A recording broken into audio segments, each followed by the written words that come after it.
maraming religion nagse-separate sa atin. At kung minsan pag nalaman mo yung religion niya ay iba sa religion mo, kapatid, di ba pare-pareho naman tayong tao? At ang totoong makadiyos ay yung marunong magmahal sa kapwa. Iba-iba tayong political view, di ba? Iba yung binoto ni ganito, iba binoto ni ganyan, iba binoto mo.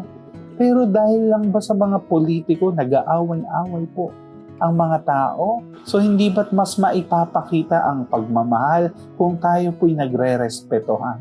Na hindi tayo pare-pareho ng utak marahil. Yes, may gusto ka na gusto mong ipinipilit sa iba, na in which kakapilit, nagkakasala na po tayo. So we need to love one another regardless the point of view, regardless of our denomination. Magmahal ng ating kapwa ng walang kondisyon.